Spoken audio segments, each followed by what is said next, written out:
A minha ideia hoje é falar com vocês de duas ferramentas importantes. Na aula anterior, a professora Arielle deve ter falado para vocês de duas técnicas importantes de processamento de dados.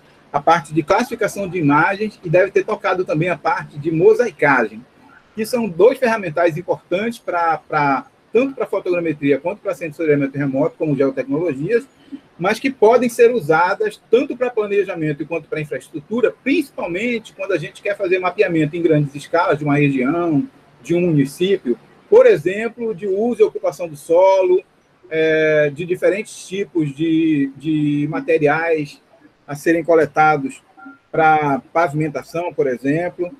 A gente pode utilizar classificação de imagens e mosaicagem. Eu queria falar para vocês hoje de algumas ferramentas de PDI que são super importantes para planejamento e para infraestrutura e que são até mais utilizadas do que mosaicagem e do que classificação de imagens, porque elas dizem respeito à facilitação que a gente precisa ter na hora de desenvolver um projeto de geoprocessamento em planejamento ou em infraestrutura. E aí eu vou falar vou falar aqui de três tópicos, que é a integração de dados, o georreferenciamento e a reprojeção. Por que eu vou falar de integração? Eu vou falar de integração porque, muitas vezes, dentro de um projeto de SIG, a gente obtém dados de diferentes fontes, em diferentes formatos, com diferentes sistemas de referência, com diferentes sistemas de coordenada, tudo diferente.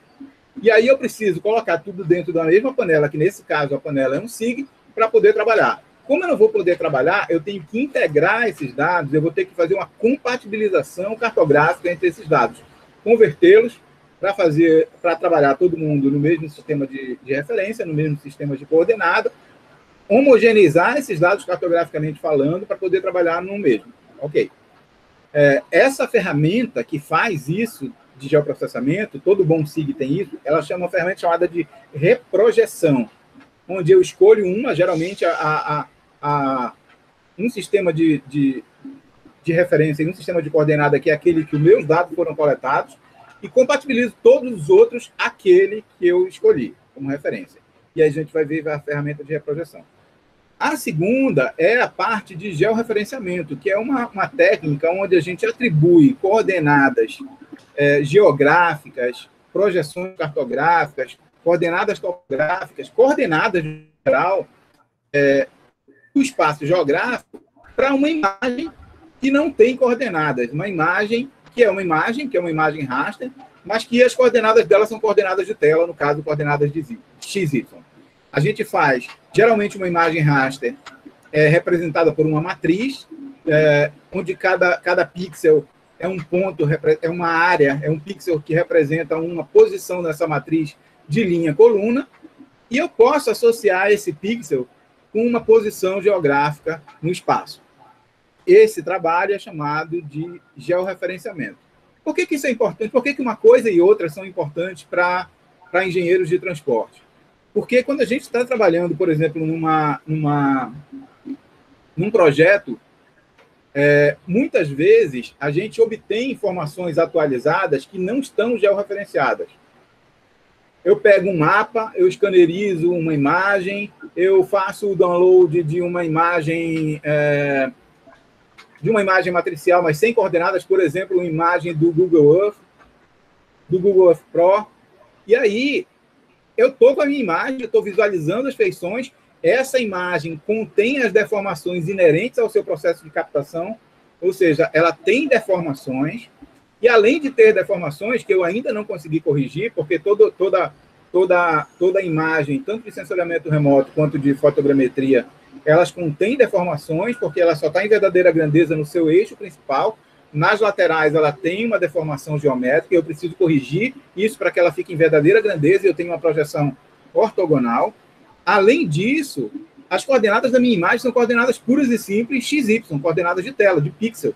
Eu não sei quais são as coordenadas reais, e eu preciso, para trabalhar um SIG, de coordenadas reais em qualquer sistema de coordenada, em qualquer sistema de referência. E aí, o georreferenciamento serve para fazer isso. Então, é disso que a gente vai tratar na aula de hoje, ok? Deixa eu ver se meu áudio Bem, aqui tá alto. Se vocês forem falar comigo, falem aqui pelo WhatsApp. Ok.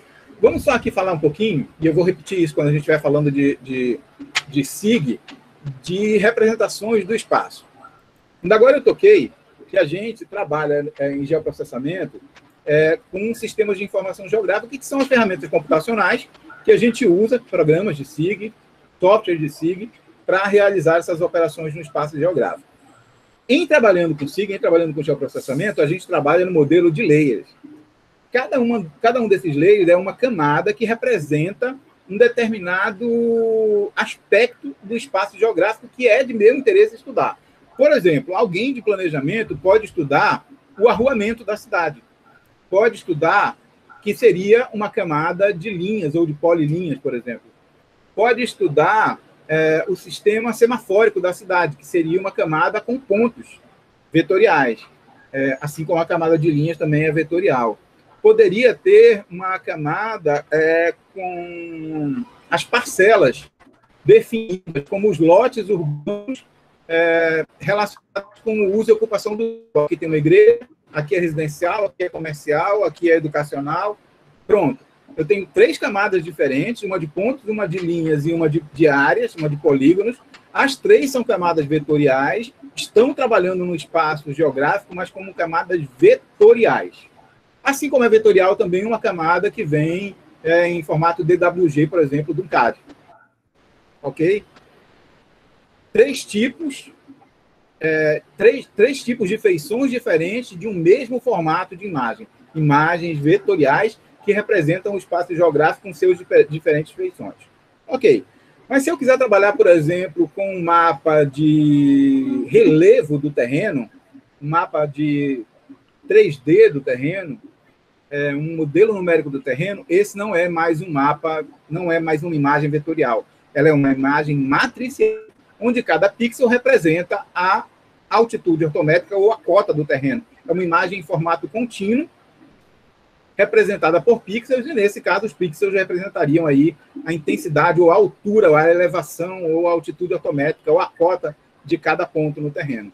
Assim como seria também, por exemplo, um mapa de temperatura, um mapa de dispersão de poluentes na cidade, assim como seria, por exemplo, um mapa de diferentes tipos de ocorrência de solos ou de materiais granulares agregados, por exemplo.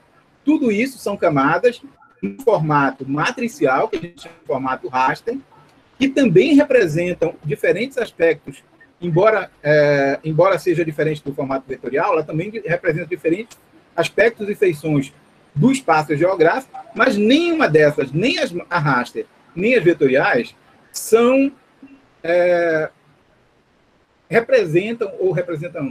podem ser considerados o mundo real. O mundo real é muito mais complexo e ele é fruto da interação de cada uma dessas que a gente, para facilitar a nossa vida, separou em layers diferentes para poder representar. No final, eu vou ter o espaço geográfico, o mundo real, que, por ser muito complexo de ser representado, vai estar completamente dividido em camadas, onde eu vou colocar em cada uma dessas camadas diferentes formatos, diferentes feições daquilo que eu quero estudar. Ok. Essa vai ser a representação nossa do espaço geográfico. Em geoprocessamento, a gente trabalha tanto com camadas, imagens no formato vetorial, quanto imagens no formato matricial. Um SIG, um software para SIG, ele tem que ser capaz de lidar, de trabalhar, de manusear, de receber informações do espaço geográfico em qualquer tipo de formato. Ok? Todo SIG que se preza consegue fazer isso. E eu precisava dizer isso para vocês, porque a gente, na hora que vai compatibilizar essas imagens, imagine só, eu pego uma imagem que é um MDT do terreno, modelo digital do terreno, imagem raster, que está no datum SAD 69, e as coordenadas são coordenadas geodésicas, tridimensionais, sexagesimais. Então, eu estou com latitude, longitude, grau, minuto e segundo. E a posição geográfica dela está definida em latitude, longitude, grau, minuto e segundo, mas é uma camada raster. E o datum dela é SAD 69. Aí eu pego uma imagem que eu consegui de satélite, do mesmo local, tendo um outro aspecto, mas essa imagem veio em WGS 84 e veio em coordenada geodésica decimal, só grau e décimo de grau. Então, latitude e longitude também, mas veio em grau e décimo de grau. Aí eu pego um outro desenho que foi feito, que eu achei dentro da universidade, peguei lá pelo GTEMA, pelo LMP, já veio essa imagem, veio vetorial também, só que ela veio em SIGAS 2000 e projeção cartográfica UTM Fuso 24 Sul, Norte-Este. Notem que eu tenho aí 3 imagens representando o mesmo espaço geográfico, ainda que feições diferentes, mas uma não conversa com a outra. E não conversa com a outra porque, além de elas serem imagens em formatos diferentes, ou seja, diferentes representações do espaço geográfico, elas estão em sistemas de referência diferentes e sistemas de coordenada diferentes. E aí eu preciso casar tudo isso para poder trabalhar junto e analisar de forma sistêmica num ciclo.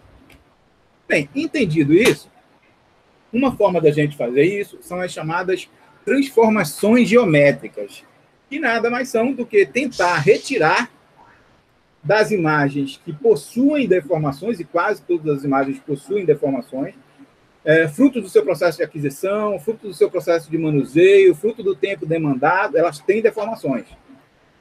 Frutos da projeção que ela foi coletada, e as transformações geométricas visam corrigir essas deformações que a nossa imagem tem para eu poder trabalhar no processo de engenharia. A integração de imagens, que foi aquilo que eu acabei de falar para vocês, ela vai servir basicamente para que a gente consiga trabalhar de forma harmônica com todas as imagens no mesmo espaço geográfico. Normalmente, dentro do SIG, a gente faz isso através de diferentes algoritmos de aproximação, que atribuem a um ponto as coordenadas, um ponto da matriz, uma célula da matriz, a um pixel da matriz, coordenadas espaciais num determinado sistema de referência, num determinado sistema de coordenadas. O algoritmo mais comum que a gente usa em engenharia de transportes para trabalhar, porque é diferente o que a gente usa em engenharia de transporte, é diferente o que a gente usa em engenharia ambiental, é diferente o que a gente usa em engenharia cartográfica, em fotogrametria. Então, existem algoritmos específicos para imagens específicas. O algoritmo mais utilizado em engenharia de transporte, que também é aquele implementado nos SIGs dedicados especificamente a transporte, é o algoritmo relacionado com funções polinomiais. Ou seja, eu vou usar um polinômio, que pode ser do primeiro, do segundo ou do terceiro grau, e associar a posição, pontos de controle, que são pontos homólogos, ou seja, são pontos que eu tenho em uma determinada imagem e não sei as coordenadas, com as coordenadas que existem em outra imagem, ou coordenadas, por exemplo, que foram coletadas através de posicionamento por satélite, ou através de topografia, qualquer uma outra coisa. E eu vou fazer essa associação através de um polinômio do primeiro, do segundo ou do terceiro grau. Cada polinômio possui um número diferente de variáveis, e isso vai significar que eu vou precisar de um número mínimo para cada tipo de polinômio, a depender do grau do polinômio, de pontos de controle para poder fazer a correção da minha imagem.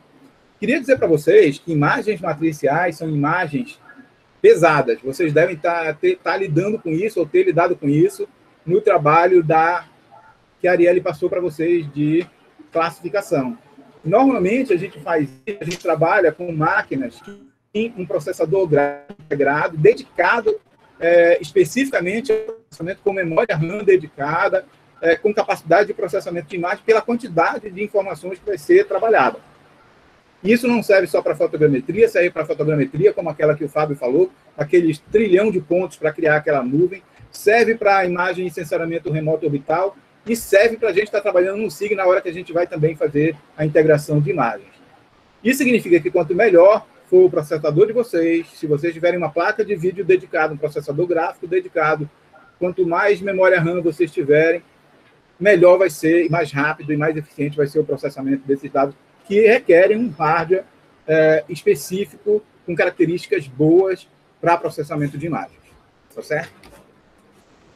Bem, como eu falei para vocês, existem vários tipos de transformações geométricas para correções geométricas, vários tipos de algoritmos. Dentre eles, a gente vai usar os algoritmos de transformações polinomiais, que são os algoritmos mais utilizados nos SIGs adaptados para transporte. A gente vai fazer uma prática, eu vou pedir uma prática para vocês desse trabalho específico, que vai ser georreferenciar, mosaicar e integrar imagens matriciais. Ok. Vou fazer isso numa imagem pequena, que é uma imagem do campus do PC, para que vocês consigam fazer numa máquina comum, sem ter muita dificuldade.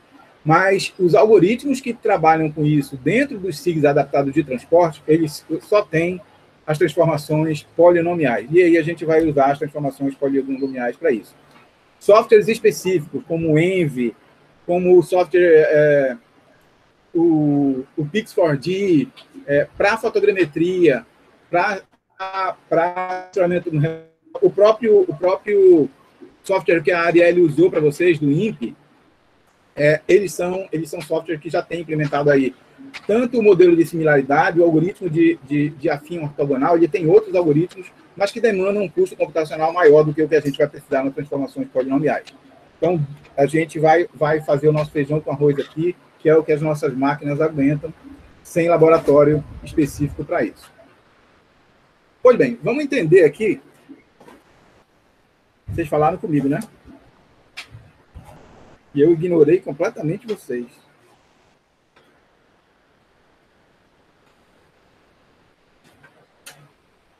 Cara, eu vou deixar isso com vocês. Eu vou mostrar para vocês hoje aqui. Assim, eu sempre prefiro que vocês trabalhem com software. O Iago perguntou qual ia ser o software que a gente ia trabalhar. Eu sempre prefiro que a gente trabalhe com software livre, né, ferramentas abertas, porque existem bastante ferramentas abertas para que a gente trabalhe. Quando não existe, ok. Mas para SIG existe. E aí, eu vou mostrar para vocês isso sendo feito no software GVSIG, mas vocês podem usar qualquer ferramenta que vocês quiserem para fazer isso. Inclusive, o QGIS, que é a ferramenta mais utilizada, que a gente vai utilizar mais até para o fim lá do curso. Então, se vocês quiserem usar só uma ferramenta, eu vou usar uma outra ferramenta, que é para mostrar para vocês que existe uma outra ferramenta aberta, tão boa quanto o QGIS, e que pode ser utilizado e vocês podem lançar mão. E não existe só uma. Quando a gente estiver falando de SIG, eu vou mostrar para vocês que existem várias outras ferramentas. Então, só estou variando o software aqui. A gente poderia fazer isso tudo só no QGIS, só estou variando o software para vocês experimentarem uma nova cara, novos procedimentos, novos algoritmos, que é o GVSIG, que também é um software livre. Mas vocês podem fazer o trabalho de vocês em qualquer um, inclusive no QGIS, certo? Quero fazer no Transcad. Pode fazer no Transcad também. Embora o Transcad seja um SIG proprietário, dedicado a rotinas e implementações em transporte. Então, ele trabalha muito com imagens vetoriais e pouco com imagens matriciais. Mas, por ser um SIG, ele também ele consegue interagir com imagens vetoriais. E já digo para vocês que eu nunca usei o Transcad para trabalhar com imagens matriciais. Eu sei que ele faz, porque senão ele não poderia ser chamado nem de SIG, mas nunca usei para isso, porque ele é muito mais aperfeiçoado para trabalhar com imagens matriciais, vetores no formato de pontos, linhas e polígonos, do que com imagens matriciais. O que a gente vai fazer basicamente dentro dessas correções geométricas, é transformar de várias formas o que diversos algoritmos, dentre aqueles que eu falei para vocês aqui, fazem com 5 transformações: uma transformação de identidade, uma de escala, uma de rotação, 2 ou 3 de rotação e uma de quebra de paralelismo, para transformar e corrigir geometricamente. O algoritmo de transformações polinomiais faz de uma vez só.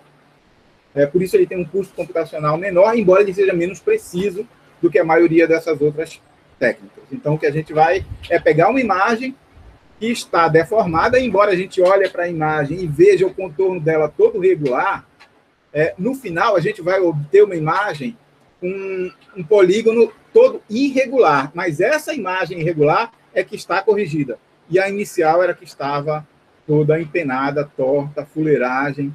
Como é que vocês dizem mais outras coisas aqui no Ceará? Eu não sei exatamente que adjetivo usar, cheia de deformações. O contorno dela estava regular, mas as feições internas dela estavam todas deformadas. No final, a gente vai olhar para uma imagem toda, com o contorno dela todo deformado, mas o interior dela está corrigido. Ok? Blá, blá, blá, blá, blá, blá, leiam. Para a transformação polinomial, a gente vai utilizar, como eu falei para vocês, polinômios de diferentes graus. Normalmente, a gente usa aí polinômio de grau 1 ou de grau 2, ou seja, a gente usa uma função polinomial do primeiro ou do segundo grau, porque elas exigem um número menor de pontos de controle. E nem sempre obter coordenadas de ponto de controle é muito simples, nem muito barato. Se eu se eu for georreferenciar uma imagem baseado numa outra imagem, aí sai mais barato. Mas se eu for referenciar uma imagem baseada em pontos de controle a partir do ISS, isso dá mais trabalho, eu tenho que ter o equipamento, processar os dados e depois georreferenciar. Então, isso demora mais e fica mais caro. Ok? Então, quanto menor a quantidade mínima de pontos para a resolução do algoritmo de transformação polinomial, melhor sob o ponto de vista financeiro e econômico. Nem sempre isso resolve sob o ponto de vista de precisão. Mas polinômios de grau 1 precisam de, no mínimo, 3 pontos. Professor, eu posso ter 4, 5, claro, óbvio. É isso que significa no mínimo. Eu preciso de, no mínimo, 3. Mas se eu tiver 6, ótimo. Um polinômio de grau 2 precisa de, no mínimo, 6. Mas se eu tiver 10, ótimo. Eu só não consigo resolver um polinômio de grau 2 se eu tiver 5 pontos, 3 pontos. Mas se eu tiver de 6 em diante, eu consigo fazer. É isso que a gente chama de pontos superabundantes. É sempre bom a gente ter aí um conjunto de pontos superabundantes a mais do que o número mínimo de pontos de controle, para que eu jogue com esses pontos de controle na minha área e diminua o erro por um indicador de RMS. Eu vou mostrar para vocês daqui a pouco isso. Bem, o que é importante quando eu estou trabalhando com georreferenciamento? Algumas coisas importantes. Dentre elas, talvez a mais importante seja a certeza de que tudo que eu fiz até agora estava errado. Nesse sentido, conhecer a incerteza acerca daquela minha imagem é importante. Eu não preciso saber só o datum, a coordenada, a época, a fonte. Eu preciso, além de tudo isso, saber a incerteza acerca da posição de cada um dos pontos da minha imagem.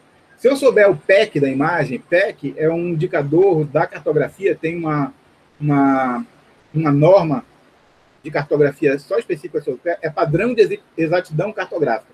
Se eu souber o PEC, melhor ainda.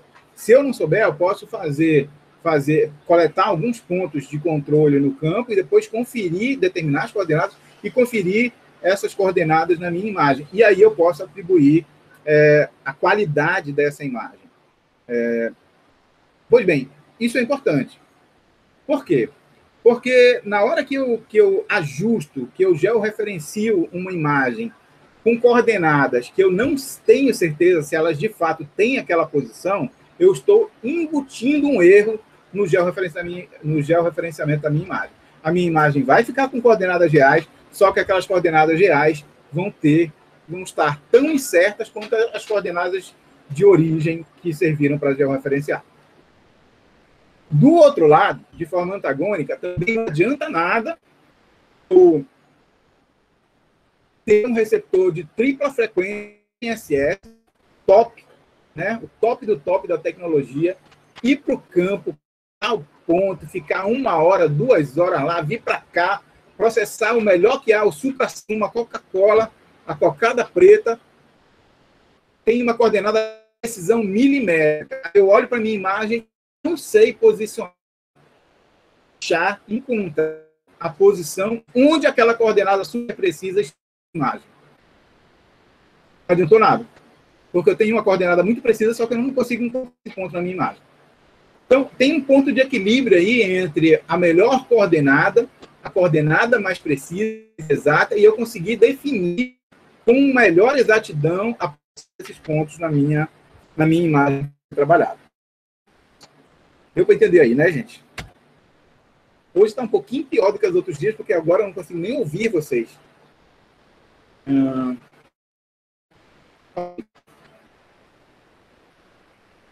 Outra coisa que tem que ser observada é a exatidão do posicionamento. E a exatidão do posicionamento tem que ser considerada, que é a segunda coisa que eu falei ainda agora, a partir da qualidade da posição do ponto. A gente pode fazer isso de várias formas. A gente pode obter uma coordenada num mapa que já está georreferenciado analogicamente. Eu posso fazer isso num mapa digital. Eu posso pegar essas coordenadas através da minha vizinha. Eu chego lá, vizinha, você sabe qual é a coordenada desse ponto? Ela diz. Aí eu anoto as coordenadas e vou trabalhar. Eu posso ir para o campo e coletar dados a partir de NSS. Cada um desses, eu vou ter coordenado em todo lugar. Mas a exatidão, do ponto de vista de acurácia, do ponto de vista de saber que aquele ponto está de fato naquela posição, ela vai ser diferente para cada um desses aspectos. Eu tenho que cuidar disso também. Sobre a integração de dados, eu já falei, então é blá blá, eu não vou repetir.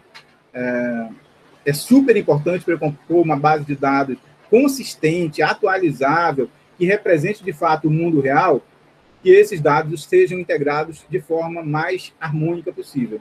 Para isso, eu preciso compatibilizar esses dados no mesmo sistema de referência, no mesmo sistema de coordenada, e tem um númerozinho para isso. Cauê, você pode falar para seus colegas ouvirem, mas se for para mim, você digita. Eu imagino que você, que já teve uma experiência de trabalhar lá no GTEMA, na sua dissertação de mestrado, em outras, no SCAD, talvez, em outros ferramentais, você já pegou dados de diferentes fontes, em diferentes formatos e tudo mais. Na hora de integrar esses dados, uma característica dos softwares de SIG é que eles pedem para você um EPSG, que nem sempre usa esse nome. Esse nome, o EPSG, é um indicador de qual é a cartografia associada com aquela sua imagem. Professor. Qual é o sistema de referência, qual é o sistema de coordenadas, qual é o fluxo que você está trabalhando, onde está. Esse EPSG é um padrão europeu que indica a associação de coordenada e referência para imagens georreferenciadas e que é utilizado em todos os softwares livres do mundo. Muitas vezes,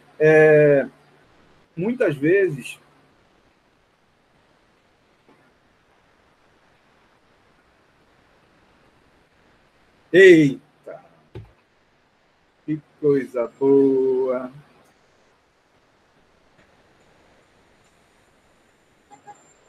Tá normal? Ok, então vou continuar aqui. Eu estou falando isso porque às vezes a gente abre, lembrei do Cauê, porque eu sei que ele trabalhou lá no GTEMA, na dissertação dele de mestrado, durou uns 10 segundos. Existe um indicador que é o EPSG, e às vezes a gente abre um software de SIG para trabalhar e colocar imagens para fazer algum tipo de análise, para gerar um mapa, para fazer alguma coisa, e aparece lá um indicador, EPSG. E aí, por dogma, sem saber o que é EPSG e sem entender nada de cartografia, nem analógica, nem digital, a pessoa vai lá e coloca um número porque o bolsista anterior, o outro aluno, outro orientado do meu orientador, o cara da iniciação científica já me disse que o código para entrar naquele local do EPSG ali é um determinado número, e a gente vai.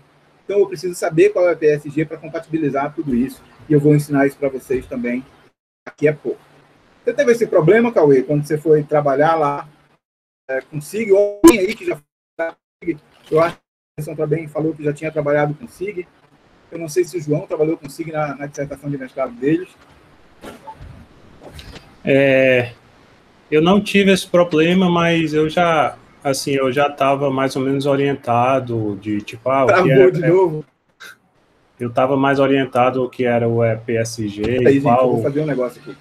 E qual EPSG eu precisaria usar e quais eram os outros que eu poderia usar também.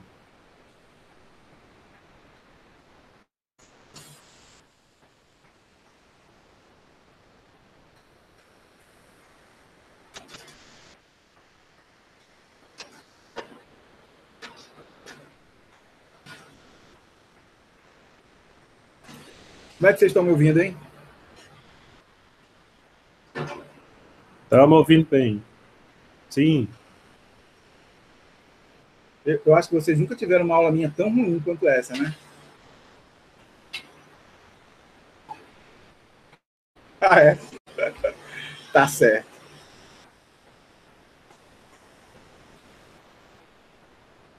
Blá, blá? Blá, blá, blá, blá. Pessoal, que dá bem isso? Blá, blá, blá, leiam. Vocês sabem ler e eu não vou ler para vocês, porque são coisas que eu já falei. Vou citar para vocês aqui alguns que a gente tem que ter quando estiver trabalhando com projeções. A gente, lá na aula de cartografia, falou sobre projeções. Travou de novo? Ok. Tá certo.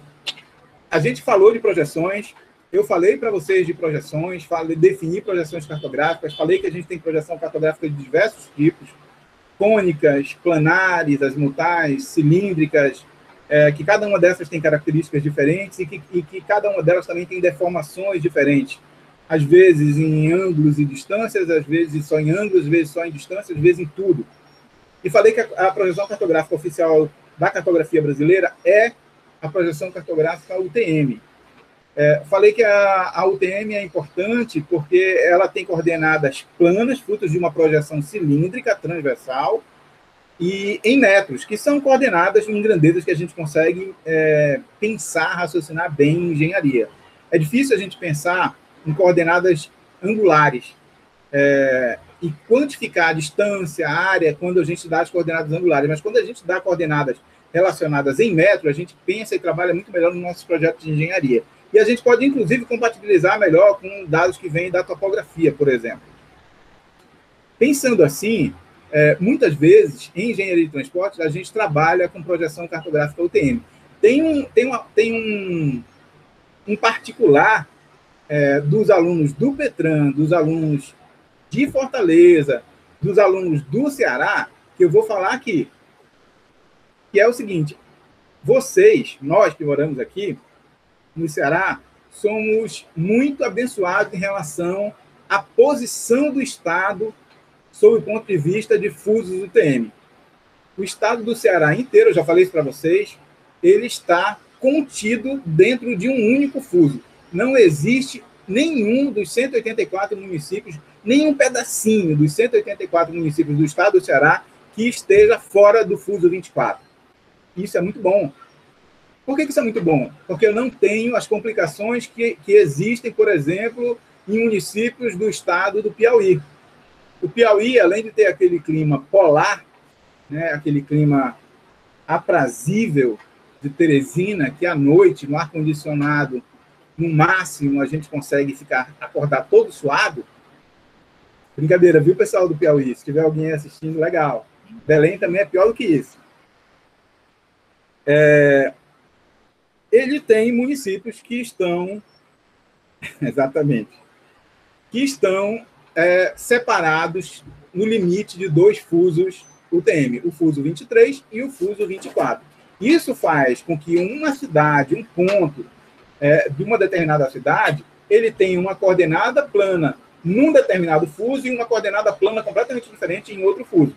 Como a gente não tem esse problema no Ceará, porque o Ceará está todo embutido dentro do único fuso, ninguém se preocupa com isso. Mas se vocês não forem trabalhar no Ceará, forem trabalhar com estados muito grandes, como, por exemplo, é o meu estado, o estado do Pará, que abarca aí, que está aí com 3 fusos, ele toca 3 fusos. Ou num estado pequeno, mas que teve o azar de estar no limite entre 2 fusos, como o Piauí, por exemplo, a gente tem que ter esses cuidados aqui. Um dos cuidados ou eu mudo o sistema de coordenada, paro de trabalhar com projeção UTM e começo a trabalhar com, por exemplo, coordenada geográfica, coordenada geodésica, ou eu amplio os limites de um fuso para ele abarcar o município inteiro. A gente pode fazer isso. Então, cada fuso UTM, embora ele tenha 6 graus, eu posso aí ter 6,5 graus, eu posso ter 7 graus. Isso vai ampliar também a deformação, mas é o que tem para hoje para resolver o problema de cartografia desses municípios, desses locais que estão na divisa entre 2 fusos. Então, tomem só cuidado quando forem trabalhar. É muito legal, é muito bom, coordenada métrica, coordenada que a gente consegue trabalhar bem e tudo mais, mas eu tenho que tomar cuidado se eu estiver no limite entre dois fusos. Entendido? Então, nem todo mundo está posicionado maravilhosamente bem, contido dentro de um único fuso, como o estado do Ceará.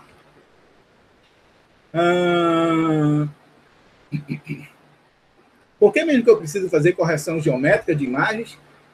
Basicamente, eu tenho que compreender que existem distorções sistemáticas que foram introduzidas nas imagens desde a sua aquisição, fruto provavelmente da projeção que foi coletada. Então, eu tenho aí uma imagem em projeção cônica, ela só está em verdadeira grandeza aqui no eixo. Então, por exemplo, a minha câmera, ela só está em verdadeira grandeza aqui na direção do meu nariz. É por isso que vocês estão vendo a minha bochecha deformada grande, é porque ela está adernada, ela está lateral, está deformada. Se a gente corrigir, eu vou ficar sem bochecha. Entendeu? Por isso a gente olha, por exemplo, uma imagem do Google Earth que não foi corrigida e a gente vê alguns prédios deitados, alguns prédios adernados. Por quê? Porque ela tem uma distorção, ela tem uma deformação. E a gente tem que corrigir essas deformações. Então, se eu tenho uma projeção cônica, eu tenho que transformar isso numa projeção afim, numa projeção ortogonal. E, nesse sentido, eu uso a correção geométrica para fazer isso. Agora, a correção geométrica pode ser usada não só para colocar no lugar os pontos que estão sistematicamente distorcidos pelo processo de aquisição. Eu posso colocar no lugar pontos que eu não sei onde estão. Por exemplo, numa imagem que não tem coordenadas. Eu estou vendo a imagem ali, linda e maravilhosa, mas eu não sei as coordenadas dela reais. Ela só tem coordenada de tela, XY. E eu quero colocar ali latitude e longitude, eu quero colocar norte-este, eu quero colocar coordenadas que eu conheço. E aí a gente usa a correção geométrica para fazer isso também.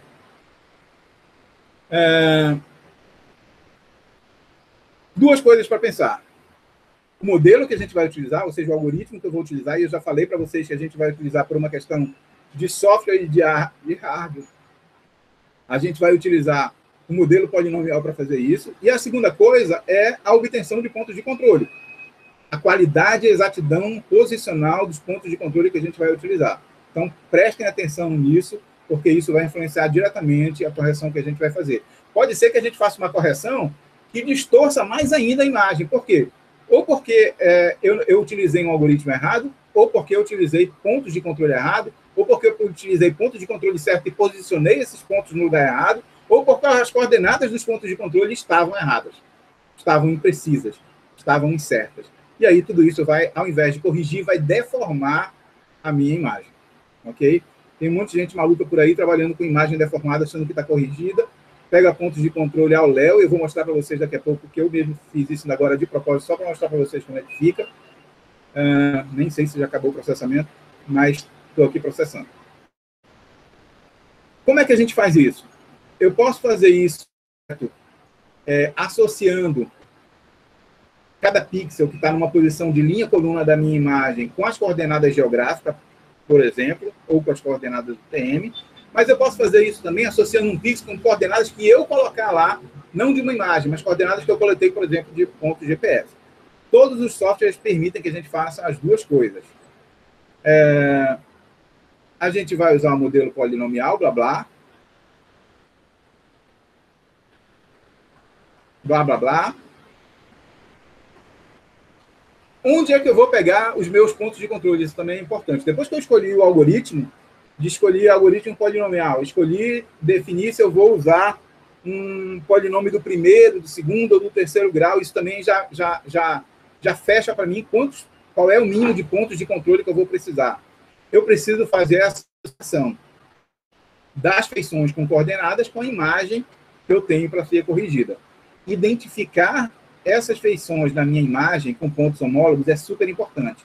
Por isso é importante que a gente procure pontos que são visíveis na minha imagem ao ponto de controle, porque a imagem geralmente a gente tem antes. Cruzamentos de ruas, centros de rotatórias, quinas de calçada. Não coloquem, por exemplo, pontos no topo de prédios, no meio de lagos, embaixo de copas de árvore. Isso é bem complicado vocês acharem depois esses pontos no campo, ou ocuparem esses pontos com um receptor para determinar a coordenada. Então, peguem pontos que sejam possíveis de serem ocupados no campo e que sejam visualizados na imagem, para que depois vocês consigam fazer essa associação. Eu não sei se vocês se lembram, mas no trabalho 2 de vocês, eu pedi que vocês achassem uma imagem do Google Earth, eu pedi que vocês pegassem as coordenadas de alguns pontos nessa imagem e que fizessem a transformação através ou de uma planilha do Excel ou de uma programação qualquer, associando aí coordenadas geográficas com coordenadas geodésicas com coordenadas tridimensionais cartesianas. Lembram disso? A gente vai fazer algo parecido aqui agora, só que a gente não vai mais só transformar as coordenadas, a gente vai usar as coordenadas transformadas para corrigir a nossa imagem. Pontos de controle, blá, blá, blá, já falei para vocês.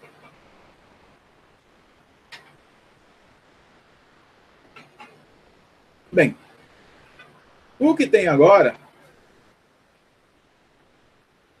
é para vocês darem uma olhada no que eu vou fazer aqui, no que eu printei para vocês. Vou sugerir que vocês usem o GVSig, mas, novamente, vocês podem usar qualquer software, preferencialmente que seja livre para fazer essa projeção, essa atividade. E o que eu estou passando para vocês aqui é um roteiro neste software específico, que é o GVSig, para que vocês façam a correção. Mas se vocês quiserem fazer em outro, o QGIS tem um monte de tutorial por aí, em vídeo, em manuais, ensinando a fazer. Então, vocês podem... eu quero fazer no Spring, porque eu gostei muito da aula da Arielle, e eu quero fazer no Spring, porque eu adorei o Spring. Faça no Spring, não tem problema nenhum. Ok?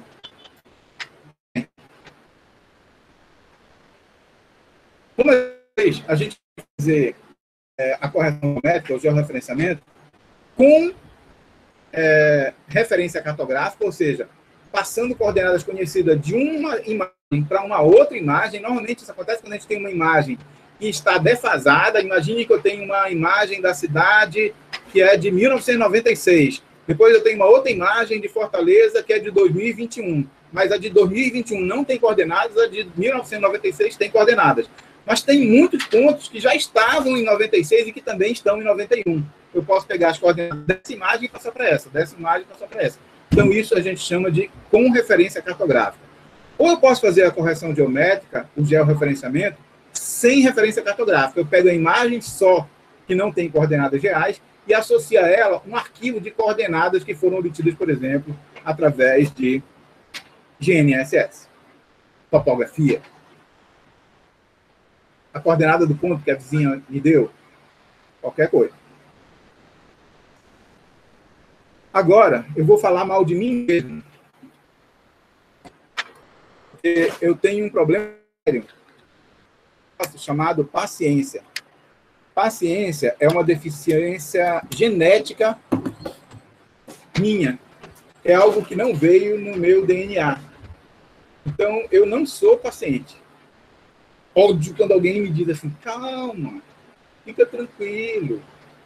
Sabe aquela gente assim que tem aquela voz de monge tibetano que medita o dia todo e fica naquela posição fazendo, entoando, olhando para uma parede, esvaziando a mente e que fica tranquilo, como se a gente não vivesse no Brasil 2021, como se o presidente da República não fosse nosso, como se a gente não tivesse em plena pandemia, como se a gente não tivesse mais de 520 mortos pela Covid, como se não tivesse tudo que está acontecendo no Brasil. Pois é. Infelizmente, eu não consigo ficar assim. Então, eu sou muito impaciente. Eu sou muito... impaciente. Não tem outra palavra para isso, não. Pois bem. Mas só que para fazer georreferenciamento, a gente tem paciência. Porque vocês são algoritmos que demandam um tempo, porque eles exigem um esforço computacional grande, e eles precisam ser feitos de forma muito delicada, porque é quase que uma arte de eu ficar dando zoom na minha imagem com a melhor qualidade que eu puder e achar exatamente o ponto onde eu vou associar aquela coordenada na minha imagem real, que não tem coordenadas. Então, não é bom fazer isso, é bom sempre a gente dar exemplo, mas eu não vou mentir aqui para vocês, que eu sou ótimo para fazer georreferenciamento, porque eu não sou, ou o simples fato de eu não ter muita paciência. Mas o que está interessando para mim aqui é ensinar para vocês a técnica, e se vocês forem pacientes, vocês vão fazer ótimos georreferenciamentos, ótimas correções geométricas, e geralmente quando eu tenho que fazer isso, eu ensino a técnica para alguém e mando esse alguém fazer isso, quando esse alguém tem um pouco mais de paciência do que eu. Vocês falaram de novo?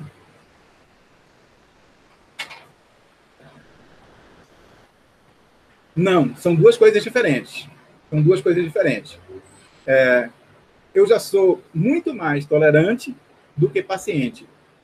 Eu tenho urgência para que as coisas aconteçam logo, como se o mundo fosse acabar. E isso é uma característica da minha família. É por isso que eu digo que é uma característica genética. Eu sou assim, meu irmão é assim, meu pai é assim, meu filho é assim. Então, é como se... Quer ver eu ficar morrendo de raiva? Marquem comigo uma reunião 2 horas e cheguem 2h10, 2h15, 2h30. Não venham. Eu fico com ódio de vocês. Quando eu cheguei aqui no Ceará, eu tive muito problema com isso, porque o pessoal marca as coisas para chegar 15 minutos, 20 minutos, meia hora depois. Várias reuniões, eu saí da reunião, cheguei, não tinha ninguém, eu deixei um bilhete, vim na reunião, vocês faltaram. Ou então eu escrevia no quadro e ia embora. E eles chegavam 20 minutos, 15 minutos depois para reunir, e reuniam sozinho. Porque eu não estava ali para ficar servindo de besta para ninguém, marcar uma reunião na hora e ninguém chegar na hora, só eu. Então isso acontece. Isso é impaciência. É uma urgência com que tudo aconteça no momento que ele tem que acontecer e de forma rápida, de forma célere. Tolerância tem a ver com você conseguir conviver com diferenças. Diferenças que muitas vezes não são diferenças só de procedimentos, não são diferenças só de comportamento, elas são diferenças também de pensamento e, principalmente, as mais difíceis de tolerar são as de caráter. As diferenças de como você e o outro encaram a vida. Mas eu convivo bem com pessoas bem diferentes de mim.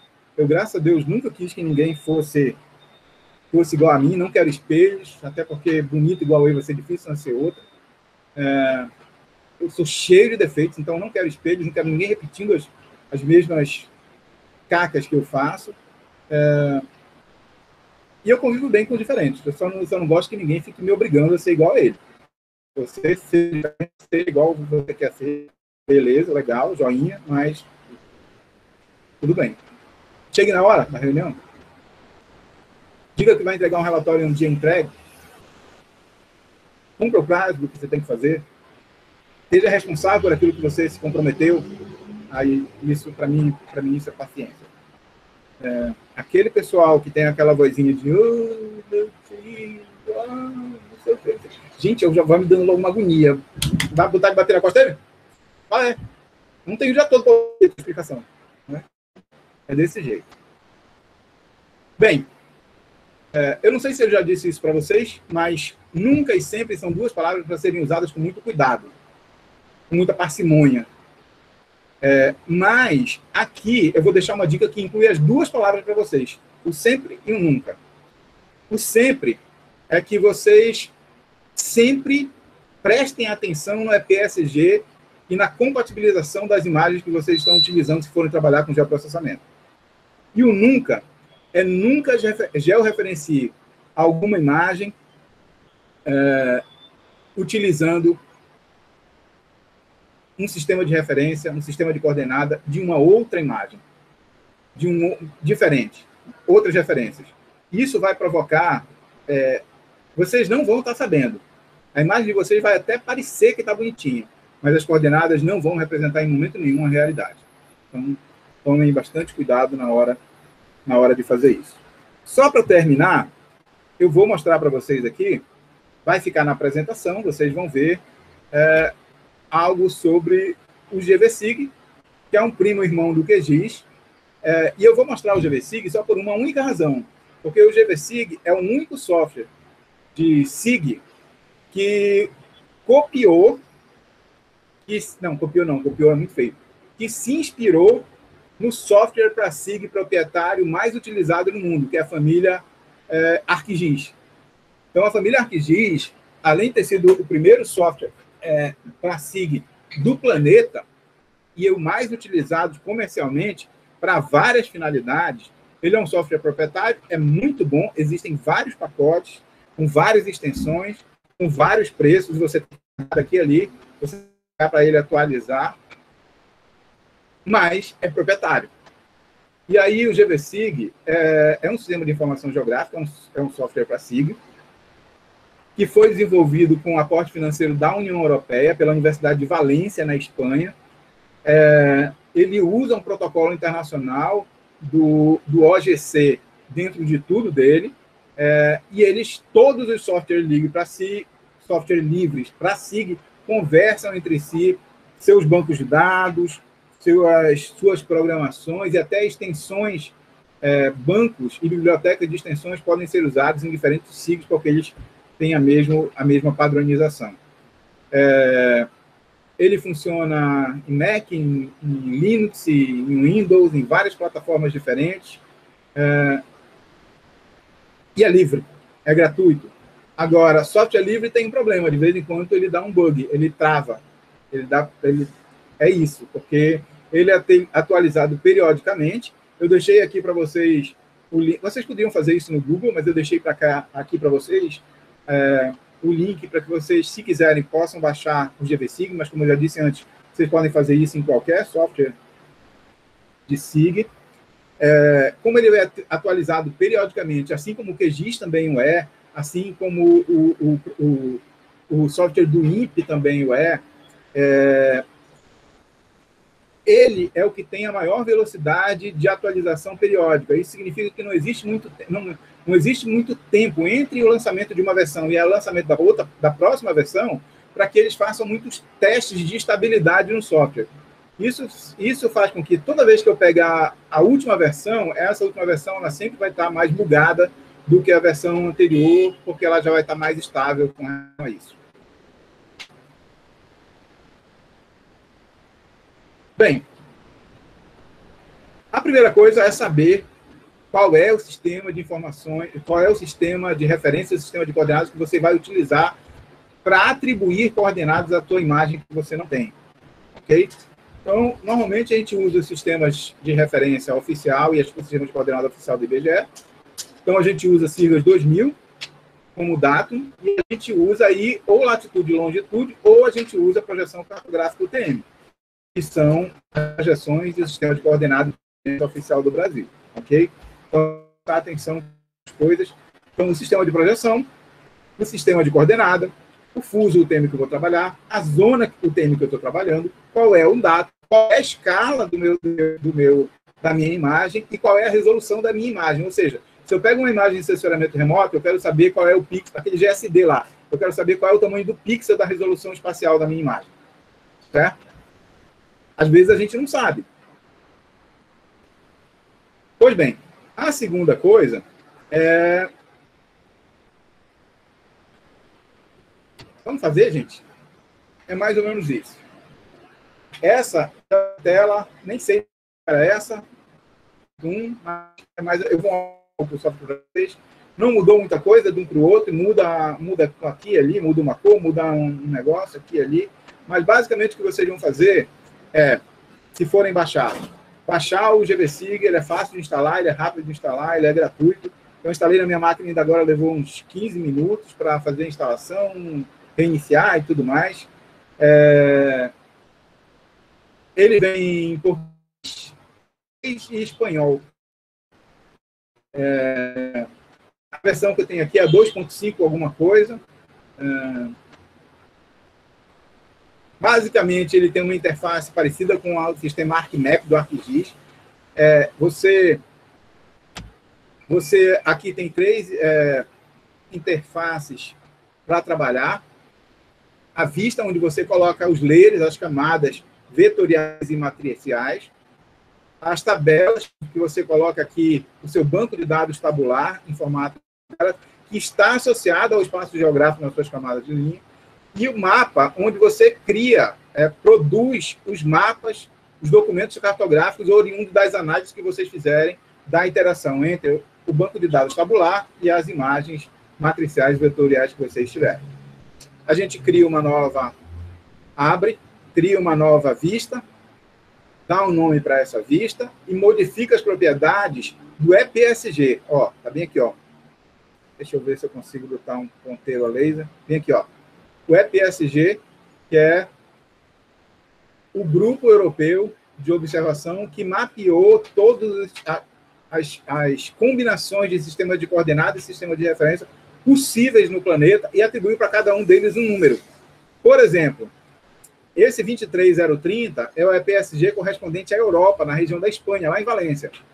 Mas aqui do Ceará, aqui do Brasil, se eu quiser trabalhar, eu vou ter que trabalhar com o EPSG 31984, que é correspondente ao sistema de referência SIGAS 2000, projeção cartográfica UTM, que está no fuso 24 Sul. Então, cada um tem o seu EPSG. Depois que eu abro e que eu renomeio uma vista, que é o lugar onde eu vou colocar as minhas camadas, a primeira coisa que eu tenho que fazer é escolher qual é o EPSG que eu vou trabalhar. Depois eu coloco as camadas dentro. Ok? Isso serve para qualquer software para SIG.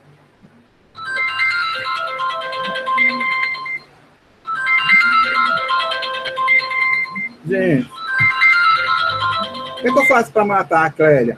Vocês conhecem a Clélia do departamento? Ela do nada me liga. Pois bem, eu acho que não, né? A maioria de vocês entrou esse semestre, fora aqueles que já foram alunos do Petran. Mas a Clélia, ela trabalha na secretaria do DET, uma senhorinha, gente boa, mas ela faz esse tipo de coisa, ela liga no meio da nossa aula, ela chega no meio da minha aula, pergunta alguma coisa, ela é assim, muito prestativa. Eu chamo ela de vovó Juju. Não sei se vocês já viram, tem um desenho que tem uma vovó Juju, que é da abacate, para um menino, que esqueci o nome do desenho agora, e ela parece a vovó Juju. Sempre que você está com alguma coisa, ela chega para dar um chá. De vez em quando ela aparece com sabão em pó jogando pelo DET, que é para matar formiga. Aí depois, no outro dia, ela chegou cheia de sal, distribuindo por todo lugar. Eu disse, por que isso? Ela disse, não, é para afastar a formiga. Já viu formiga dentro de saleiro? Só tem formiga dentro de açucareiro. Aí espalhou sal pelo departamento inteiro. É desse tipo de coisa. Ela me liga, e ela acabou de me ligar, mas eu não vou atender. Ok, depois que abrir a vista, escolher qual é a PSG, a gente dentro a imagens que a gente quer referenciar. Notem que aqui eu coloquei uma imagem que foi coletada do campus do PC no Google Earth. As coordenadas que vocês veem aqui são coordenadas de tela, ó, matriciais, x e y. Ok. Depois, a gente habilita uma ferramenta de georreferenciamento, que é essa ferramenta de camadas aqui, ó, no menu horizontal do programa. E aí ele abre essa tecla aqui, que é um globulinho azul, que é a ferramenta de georreferenciamento, a gente clica nele e ele abre uma janela. Aqui é que a gente escolhe se a gente vai fazer georreferenciamento de uma imagem baseada em uma outra imagem, que é o com cartografia, ou uma imagem baseada em coordenadas GPS, que é o sem cartografia. Escolho qual é o lugar onde está guardada a minha imagem que eu vou georreferenciar, e escolho qual é o lugar onde vai ficar a minha imagem georreferenciada. Escolho qual é o tipo de projeção que eu quero, se é uma transformação afim, se é uma transformação polinomial, e assim sucessivamente. Escolho a ordem do polinômio de grau 1, de grau 2, de grau 3, e digo qual é o tamanho do meu pixel, 1 metro, 2 metros, 3 metros, 5 metros, essa é a 0,50 metros, meio metro, que é a resolução espacial da imagem que eu vou estar trabalhando. Ok? Pronto. Depois disso, blá, blá, blá, blá, blá, blá, leiam. Você abre o georreferenciador e eu tem uma tabela aqui embaixo, tem uma imagem aqui e tem um cursor. Basta que eu vá adicionando, baseado nesse botão aqui, pontos, aí eu posso usar essas ferramentas aqui para dar zoom, até melhorar bastante a qualidade da imagem, aproximar para eu não errar. Escolho pontos notáveis na minha imagem, que eu sei a coordenada, e coloco a coordenada dela aqui. Se eu escolher, por exemplo, um polinômio de grau 1, eu vou escolher pelo menos 3 pontos espalhados pela minha área, e aí ele vai me dar o RMS aqui, que é o erro médio aproximado, que é um erro médio quadrático da estatística dos 3 pontos, quando ele fez o ajuste polinomial de todos os pixels. Notem que eu tenho uma imagem, se eu tenho uma imagem de 4.000 e não sei quantos pixels na horizontal e 1.900 e poucos pixels na vertical, se eu multiplicar a quantidade disso aí, vou ter um monte de pixels, milhões de pixels. Isso vai fazer com que ele tenha que fazer o ajuste polinomial pixel a pixel dessa imagem, é por isso que demora. Ok? Mas ele vai achar qual é um erro médio, ou RMS. Aqui só uma aproximação melhor para vocês verem como a gente consegue dar um zoom e conseguir uma visualização melhor da minha imagem. Quando a gente fez isso, a gente coloca, ele pega as coordenadas x e y da imagem e a gente coloca as coordenadas x e y reais, ou da outra imagem, ou coletada por GPS. Quando tiver 3 ou mais pontos, ele calcula a RMS. Se a gente aceitar, ele salva a imagem já georreferenciada. Nesse caso aqui, por exemplo, o teste que eu fiz, o RMS deu 18 centímetros. Para uma imagem que tinha 1 metro de resolução espacial, estava muito bom. Mas ele só faz o RMS quando você tem número mínimo de pontos de controle para aquele algoritmo que você escolheu. Blá, blá, blá. Você salva a sua imagem. E a sua imagem. E aí você salva a sua imagem, fecha o seu programa, depois você abre a sua imagem já georreferenciada. E ela deixa, então, de ter imagem x e y, e vai ter coordenada norte-oeste, coordenada latitude, longitude, e assim sucessivamente. Nesse momento, a cabeça de vocês deve estar meio doida, e vocês, como bons cearenses, diriam, eita! Né? Mas lá no Pará a gente não diz eita, a gente diz, é a mesma coisa. Lá na Bahia ele diz, oxi. Meu amigo Genival, que é baiano, fala assim, oxi. Eu tenho um outro amigo, que é o Zé Maria, que é mineiro, ele fala, não. É Nossa Senhora. Ele diz só, não. E eu tenho outro amigo, que é gaúcho, que ele diz, bah, é tudo a mesma coisa. Eu sei que é muita informação, mas como geomática também é cultura, é bom a gente saber como é que falam os outros povos, além da gente, até para ser um pouco mais tolerante, ainda que seja um pouco impaciente. Eu vou colocar para vocês uma atividade relacionada a isso. Eu vou abrir aqui o software só para mostrar para vocês. Vocês estão vendo a minha imagem aí, gente? Vocês estão vendo a minha tela?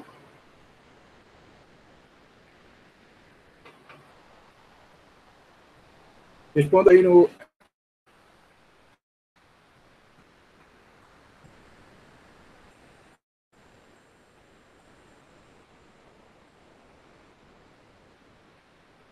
O que é chagas abertas?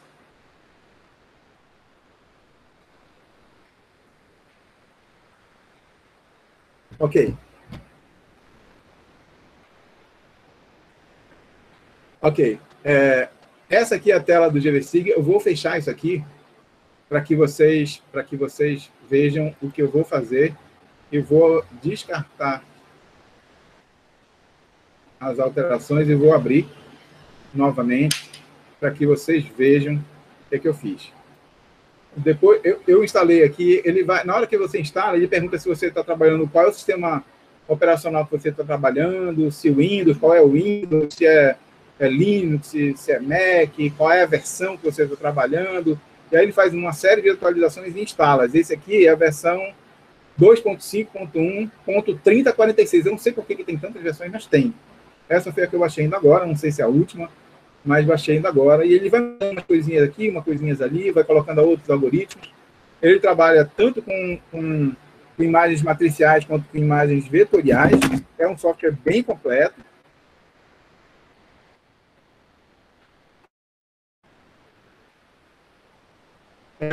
Vou dar para vocês...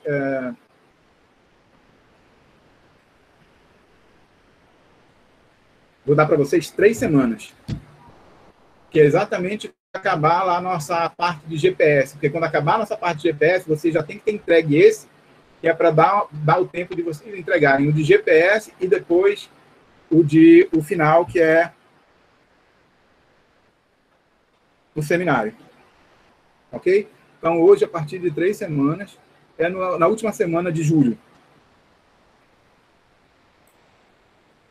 Estamos falando aí dia 29. Ok? Beleza. Eu estou respondendo aqui o Anderson, ele está perguntando qual é a data, viu, pessoal? Pois é, essa aqui é a carinha do GVSig. A gente pode abrir um projeto novo, criar um projeto novo. Eu posso procurar uma pasta aqui. Eu vou chamar esse projeto aqui de meu, porque o projeto é meu e eu chamo do que eu quiser. Essa versão tem mais uma interface aqui, que é a interface de relatório para produzir documentos, onde eu junto gráficos, mapas e textos. Ok. Nesse gerenciador de projetos, eu tenho vista, tenho as tabelas, eu tenho mapa, eu tenho relatório. Eu vou clicar aqui em vista e vou criar uma nova vista. Pronto, já criei a nova vista, tá vendo? A nova vista já apareceu, que é o espaço onde eu vou colocar as minhas diversas camadas. Vou só maximizar aqui um pouco para a gente ver os desenhos daqui a pouco. Não tem nada dentro dela, mas antes de colocar alguma coisa dentro dela, eu vou pegar minha vista, que nem tem título, e vou renomear. Vou chamar aqui de aula. Ok. Depois eu clico nela novamente e vou nas propriedades para escolher o famoso EPSG. Notem que ele está aqui com o EPSG 4326, que não é o nosso. Se eu clicar aqui do lado, eu vou aqui em EPSG, escolher, por exemplo, por nome, e vou colocar aqui Sirgas 2000. Se tem espaço entre eles. Se eu der um Enter, ele vai procurar todos os Sirgas 2000 que tiverem. Aí eu vou procurar o Sirgas 2000, que está em projeção UTM, no fuso 24 Sul, que eu sei que é o fuso do estado do Ceará, que está aqui no Brasil, que é o EPSG 31984. Todo mundo está vendo aí? Aceita que dói menos. Pronto, agora ele mudou aqui para EPSG 31984, ou seja, tudo que eu colocar aqui dentro vai ficar em projeção cartográfica UTM no fuso 24 Sul, que é o fuso do Ceará. Manda aplicar, aceita, pronto. Se vocês olharem aqui embaixo, vocês vão perceber que já está no EPSG 31984, coordenada XY. Beleza, vamos colocar aqui dentro, então, a imagem, para vocês verem como a imagem não é referenciada. Então, eu vou bem aqui, ó, nesse pontinho que é adicionar camada, vou colocar um adicionar. É tudo muito parecido, viu, gente? Antes de fazer isso, queria só mostrar para vocês um negócio aqui no Google Earth. Como foi que eu gerei essas imagens? Eu vim aqui no Google Earth Pro, procurei o campus do PC, achei esse bonitão aqui. Ok? Aí eu vim para dar um zoom numa escala de visualização que contivesse, onde eu pudesse dividir o campus em 3 partes, lateralmente. Todo o campus. Então, peguei essa aqui, ó. Pronto. Aí eu vim bem aqui, arquivo, salvar. O Google Earth não consegue fazer isso, mas o Google Earth Pro consegue. Salvar a imagem, aí ele vai bem aqui, deixa eu sair do negócio, arquivo, salvar a imagem. Ele vai abrir bem aqui uma janelinha para você dizer qual é a resolução que você quer salvar. A resolução atual, 1024 por 76, 1280 por 720, isso é o número de pixels. Tem uma aqui 4K e tem uma máxima, que é de 4.800 pixels por 2.855. Isso vai ter uma qualidade na resolução espacial muito maior da imagem do que se vocês derem um print e mandarem salvar como um JPEG aí qualquer da vida. Eu não sei se vocês fizeram isso no primeiro trabalho, mas vocês Se a gente der zoom aqui, der um print screen e depois salvar isso como um JPEG, a qualidade vai ser muito pior do que se a gente salvar aqui na resolução máxima. Aí mandei salvar na resolução máxima, na mesma escala, sem alterar aqui, eu puxei ele para baixo, tendo cuidado de fazer uma interseção que houvesse uma parte de interseção, tanto na imagem de cima quanto na imagem de baixo. Cliquei nessa, depois baixei mais ainda e cliquei nessa. Salvei 3 imagens. Uma de cima, uma do meio e uma de baixo do campo do PC, que envolve o campo do PC inteiro. Na mesma escala, sem alterar. Ok? Beleza. Essas são imagens em formato JPG, mas de alta resolução. Agora eu vou adicionar essas imagens aqui. Vou aqui em adicionar. Todos os arquivos suportados. A primeira eu chamei de PC parte 1.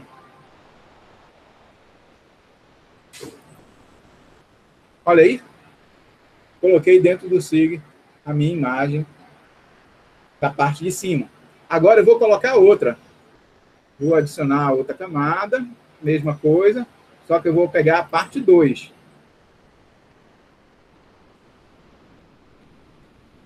Olha o que acontece, gente. Eu trouxe a outra imagem, que é a parte do meio, mas ela se sobrepôs à primeira. Por que ela se sobrepôs à primeira, professor? Porque as duas imagens estão com a mesma quantidade de pixel em X e em Y. Ou seja, existe um ponto onde está no X1, Y1, no pixel X1, Y1, que é igual à posição no espaço geográfico da outra imagem que está por baixo, ainda que sejam imagens diferentes, elas estão na mesma posição. Então, elas se superpõem. Mas não será assim quando eu georreferenciar as imagens. Aí ela vai deslocar cada imagem para a posição onde ela deve estar de fato. As coordenadas deixam de ser x, y e vão ser norte e este, por exemplo. Agora eu vou adicionar outra imagem. Eu podia ter adicionado tudo junto, eu adicionei só separado, que era para vocês verem que ela, olha, que é a parte de baixo se superpôs às outras duas.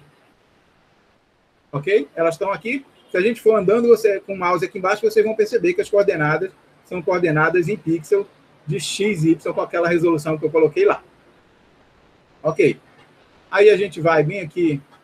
Onde é, gente?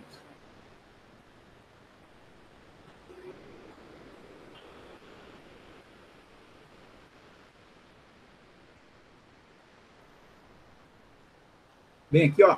Nesse botão aqui, de camada raster, que tem bem aqui em cima, ó, que tem as camadinhas, os layers, e a gente vai bem aqui, ó, em transformações geométricas. Aí ele abre esse outro botãozinho aqui do lado. A gente clica nele. Maldito. A gente clica nele, não abre essa janela com. A gente clica nele e vai bem aqui em georreferenciamento. Aí ele abre aquela janela que eu mostrei para vocês. Bem aqui a gente diz se é com ou sem cartografia, ou seja, uma planta georreferenciar outra planta, um mapa georreferenciar outro mapa, ou aqui sem cartografia, coordenada georreferenciar o mapa. Eu vou colocar aqui com cartografia só para a gente... Bem aqui eu seleciono qual é a imagem que neste momento eu vou georreferenciar. Aí eu tenho que georreferenciar uma por uma. Bem aqui eu digo qual é o nome e o lugar onde vai ser armazenada a imagem. Ela entra como JPEG e sai como TIFF, com uma resolução muito melhor e já georreferenciada.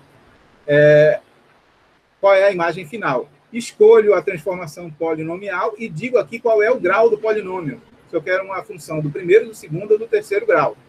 Do primeiro grau. Aceita. Ele criou aqui duas janelinhas. Uma para eu pegar as coordenadas da minha imagem, que supostamente não está, porque eu peguei a mesma imagem lá para georreferenciar. Então, se eu tiver... que as duas não estão georreferenciadas, mas eu tinha que estar com uma georreferenciada e outra não, para fazer com referência. Aí, o que é que eu faço? Eu vou bem aqui, ó. Crio adicionar um ponto novo, chego aqui e dou um zoom na minha imagem. Olha lá, a gente vai dando zoom e ela não vai perdendo a qualidade, vocês viram? Ó, eu vou diminuir o zoom. Bem aqui, vou dar o zoom total. Pronto. Agora, eu vou usando essas ferramentas laterais aqui de zoom, procurar um ponto que seja notável aqui na minha imagem. Estou aqui com o pan, tem mãozinha, ó. Vou pegar esse ponto aqui, ó. Este ponto aqui é um ponto que está bem no encontro de uma calçada com outra calçada. É um ponto que eu consigo achar a posição correta. E eu consigo instalar um tripé com uma antena, por exemplo, em cima dele. Aí eu marco, clico, ele cria esse ponto. Se eu quiser arrastar esse ponto, eu posso arrastar esse ponto dando zoom para melhorar a posição dele. Aí ele cria aqui embaixo, já me diz são as coordenadas x e y da imagem nesse ponto. E eu clico bem aqui, ó. E vou colocar quais são as coordenadas norte e este, por exemplo, esse ponto conhecido que eu fizer pelo GPS ou em um outro mapa qualquer. Se eu fizer isso para 3 pontos, eu clico num, clico num, clico no outro, clico num, clico no outro. Clico num e clico no outro. Clico num e clico no outro. Pronto. Obviamente, aqui as duas estão sem referência, não tive cuidado nenhum, eu teria que pegar nessa imagem a posição correta exatamente dessa imagem, dar um zoom nela aqui também, ó, procurar e tal, e tal. Eu não fiz isso, só quis mostrar para vocês como é que faz. Coloca os pontos no mesmo lugar dos dois lados, se essa imagem já é referenciada, ele vai aparecer aqui as coordenadas. Obviamente aqui tem uma quantidade de erro enorme, porque eu não tive cuidado nenhum, só para vocês verem que se eu tiver 3 pontos pelo menos, ele calcula o RMS. Não vou finalizar, mas é essa tecla bem aqui, ó. Testar o georreferenciamento, que é uma ampulheta. Aí ele processa, se tiver tudo certinho, e aí ele diz, olha, deu esse erro final, esse RMS final, você quer salvar a imagem georreferenciada? Você diz sim. Aí ele vai salvar naquela pasta que você já teve lá.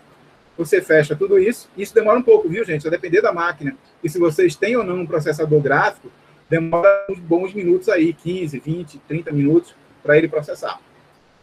Aí ele faz isso. Guarda lá a sua imagem. Você pode fazer isso para a imagem 1, para a imagem 2 e para a imagem 3. Imagina que isso é uma cidade pequena. Isso é o campus do PC. Mas imagina que vocês estão fazendo um projeto de engenharia de transporte para melhorar o calçamento, ou para asfaltar, ou para fazer a pavimentação de 1, 2, 3 bairros, ou até de uma toda no interior do estado do Ceará.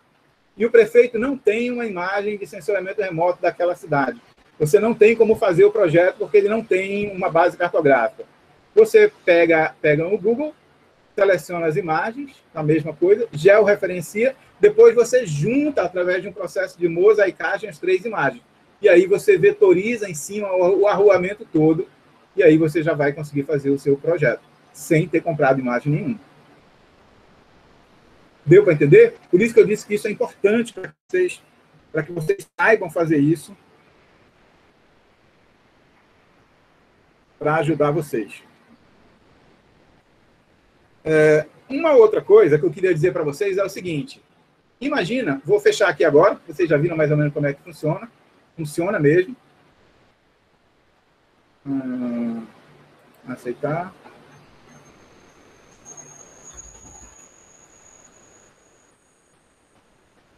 Pronto. Imagina que eu vou abrir novamente ele aqui, só para vocês verem uma coisa. Que eu quero mostrar para vocês uma outra ferramenta, que é uma ferramenta de reprojeção.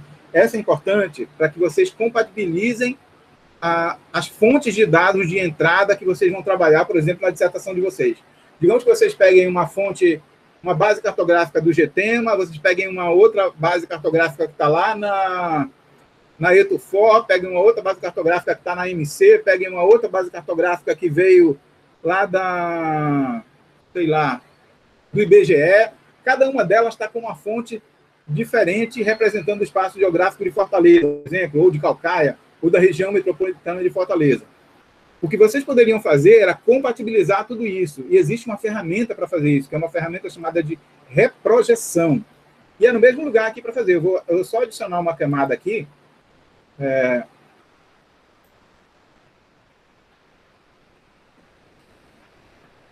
Pegar o PC1. Ela vai entrar aqui, vai abrir aqui, ó, a imagem. Obviamente, ela não está... eu nem me preocupei em mudar o EPSG. que agora já veio aqui em latitude e longitude, porque ela já está aqui com EPSG 43,26. E nem é, tá 3.000 não sei quantos graus, não é o nosso aqui, tá tudo errado. Beleza. Mas digamos que eu tivesse aqui, que eu quisesse mudar desse sistema aqui, essa imagem, que já está deformada, para CIR 2024 Sul. Eu quisesse reprojetar deste, que é latitude e longitude nesse sistema de referência. Deixa eu diminuir aqui só para descobrir o que é esse EPSG. Esse EPSG é WGS 84, latitude e longitude da Europa. Esse que está lá. Pronto. Agora, isso é um erro enorme, porque eu não posso pegar uma coisa que está lá na Europa e transformar aqui para o Brasil. Mas só estou ensinando para vocês a técnica, não estou preocupado com o resultado aqui. Aí você vai vir aqui e vai reprojetar para que fazer ele se transformar agora num 24 Sul UTM siglas 2000. Aí você clica de novo naquela tecla de camada raster, de novo em transformações geográficas, ele abre esse negócio aqui, agora você vai aqui embaixo e ao invés de georreferenciamento, você vai em reprojetar camada. Pronto. Aí ele abre a ferramenta de reprojeção. Aí você diz qual é a sua projeção de origem, você diz qual é a sua projeção final, a que você quer. Eu quero o 31984, que é projeção UTM 24 Sul aqui no Ceará. Digo qual é o tamanho do pixel, digo qual é o tamanho da imagem, digo onde é que eu quero que ele guarde o arquivo. Então, eu quero que ele gere um arquivo, e aí eu digo qual é a pasta que ele quer. Se eu aceitar aqui, ele vai formar, não vai, tudo errado. Eu não estou transformando uma coisa na outra, porque essa coisa nem existe, ela é uma imagem sem georreferencial. E aí, ele vai salvar, vocês fecham tudo isso e abrem a outra imagem. Aí ela já deixa de ser latitude e longitude e passou a ser projeção UTM. Você faz isso com todas as suas imagens e depois abre um EPSG só em projeção UTM, usa o 24 Sul, sigla 2000, coloca todo mundo dentro e vai estar todo mundo já compatibilizado. É um negócio facinho de fazer.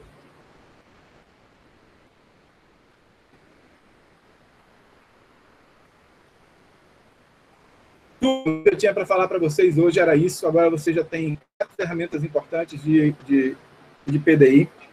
Vocês têm georreferenciamento, vocês têm mosaicagem, vocês têm classificação de imagem e vocês têm reprojeção. São coisas importantes que a gente usa de engenharia e transporte, tanto para investimento quanto para planejamento, embora eu use mais, para trabalhar com imagens que a gente, por exemplo, nem teria que comprar, por exemplo.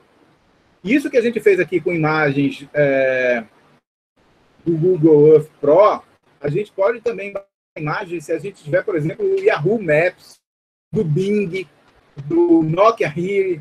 Existem várias plataformas de mapas que a gente pode baixar imagens e fazer a mesma coisa aqui que a gente fez com imagens do Google Earth Pro. Essa é uma ótima saída quando a gente não tem dinheiro para comprar uma imagem de projeto, e a regra geral é que a gente não tem dinheiro para comprar imagem de alta resolução para desenvolver projetos de transporte. Dúvidas, perguntas? Eu vou só pedir a vocês, me despedir de vocês aqui no vídeo, e a gente, assim que encerrar a gravação, a gente pode responder as perguntas se vocês tiverem alguma.